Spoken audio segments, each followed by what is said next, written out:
ہم آپ کو لے کے چلتے ہیں جی مظفر آباد میں. ہندوستان نے ایک مسجد جو ہے اس کو اٹیک کیا ہے, مسجد بلال. وہاں پہ ہمارے نمائندے حیدر شیرازی صاحب موجود ہیں اور وہ ہمیں کیا بتا رہے ہیں, ذرا دیکھیے.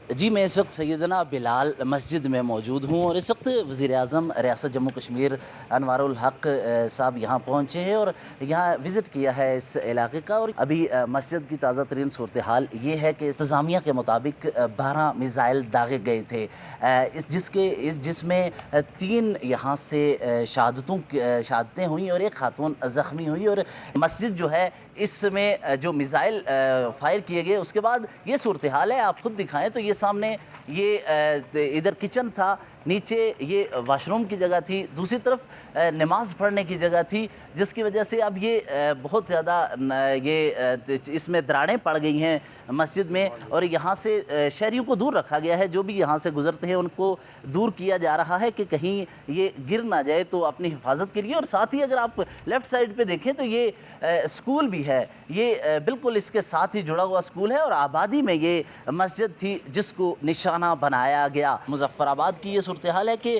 لائن آف کنٹرول پہ بھی ہمیں بھارت کی جانب سے سیز فائر معاہدے کی خلاف ورزی نظر آ رہی ہے. اچھا جنرل قیوم صاحب, صرف مظفر آباد میں انہوں نے مسجد کو اٹیک نہیں کیا, انہوں نے بہاولپور میں بھی مسجد کو اٹیک کیا, مرید کے میں بھی مسجد کو اٹیک کیا, مساجد کو اٹیک کیا گیا. اور خاص طور پہ یہ جو مسجد ہم نے آپ کو مظفر آباد کی دکھائی ہے, یہ مسجد جو ہے اس کو تو کوئی بھی یہ نہیں ماننے کے لیے تیار کہ یہ کوئی ٹریننگ کیمپ تھا. تو یہ مساجد کو اٹیک کر کے کیا میسج دیا انڈیا نے ہمیں؟ یا دیکھیں, وہ سمجھتے ہیں کہ ہر درسگاہ جو ہے پاکستان میں وہ ٹیررسٹ کا اڈا ہے. انہوں نے پہلے بھی بالا کوٹ پہ بھی جا کے کہا تھا نا 300 مار دیے, اور آپ خود گئے تھے وہاں اتنے دور علاقے میں اور چند درخت گرائے اور ایک اد کوا مارا. تو ابھی بھی ان مسجدوں کے اوپر بس ان کا دیکھیں, یہ جو ہائپ کریٹ کیا نا مودی نے ملک کے اندر کہ میں یہ کر دوں گا, اور وہ ہند اتوا کی اس کے اوپر اور RSS کے اوپر کر کے پہلے گجرات میں لوگوں کو ہلاک کیا, مسلمانوں کو شہید کیا, اس پہ پھر اوپر پرائم منسٹر بن گیا. تو ابھی ہی وانٹس کہ اس کی ڈومیسٹک ریکوائرمنٹ ہے الیکشنز کی, اینڈ سیکنڈلی وہ پرولانگ کرنا چاہتا ہے اپنے ٹینیور کو, ادروائز تو کوئی نہیں. دیکھیں میں یہ کہتا ہوں کہ we must salute our air force, honest to god. میں صبح جب یہ دیکھ سنا تو میں نے کہا ایک بھی رائفل اگر گر جائے جہاز ان کا رافیل تو it is a big international news. And then 3 تو وہ خود انڈین بھی, اور میں پھر BBC لگایا تو انہوں نے بھی کہا کہ یس ان کے یہ ریزنز ہیں.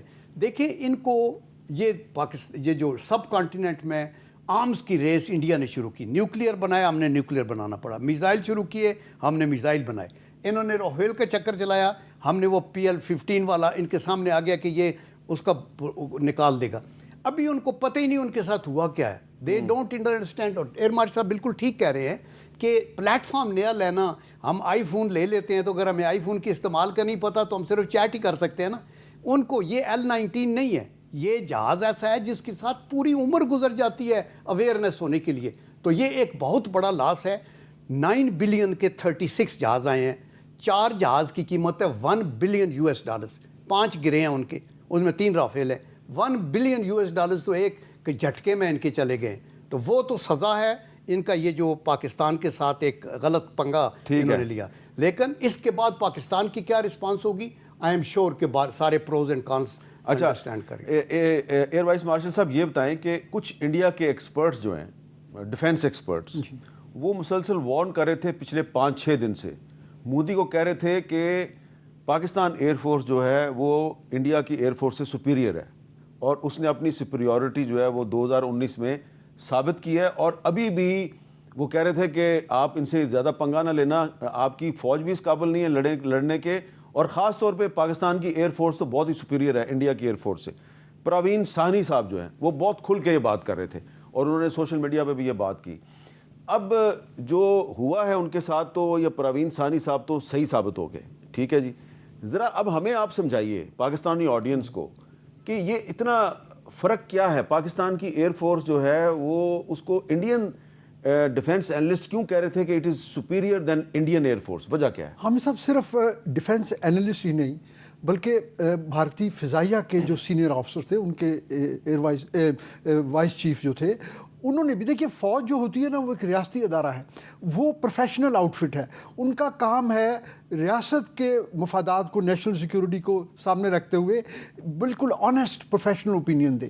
جب میٹنگز انہوں نے کال کی اور انہوں نے بیک ٹو بیک بہت ساری میٹنگ چیئر کی مودی صاحب نے, تو اس میں ان لوگوں نے اپنا کنسرن ریز کیے کہ آپ ہم سے جو توقع کر رہے ہیں this is asking for too much. اور پاکستان کی افواج اور بالخصوص فضائیہ, کیونکہ آج کل کی ماڈرن وارفیئر میں post first Gulf war year پار سے ہی جنگ شروع ہوتی ہے, تو انہوں نے کہا کہ یہ ہمارے بس کی بات نہیں ہے, آپ اپنا ڈیسیجن ریویو کر لیں. لیکن ان کا میڈیا چونکہ اتنی ہائپ کریٹ کر چکا تھا, ان کے لیے اس سٹیج پہ ایگزٹ پاسبل نہیں تھا. تو وہی ہوا جو آپ نے پھر دیکھا.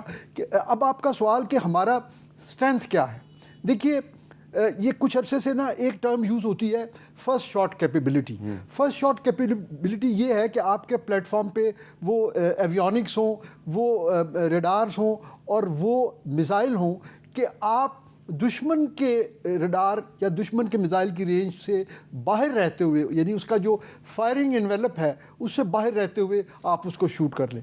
تو یہ باتیں شروع ہوئیں 12 میل سے 15 میل سے, پھر BVRs آ گئے تو یہ تھوڑی رینجز بڑھ گئی. اب جب ہم نے چائنیز یہ جو ہمیں ہمارے جو پلیٹ فارم تھے اس پہ لگانے کے لیے ہمیں جب یہ میزائل ملے, تو یہ بات کوئی 200 یا کوئی اس پہ نہیں تھی, اب یہ بات چل گئی ہنڈریڈز آف کلومیٹر. اچھا, تو ہماری فرسٹ شاٹ کیپیبلٹی جو آئیڈیل کنڈیشن میں 300 کلومیٹر رینج ہے PL-15E کی, تو یہ ایک بہت بڑی تھریٹ ہے.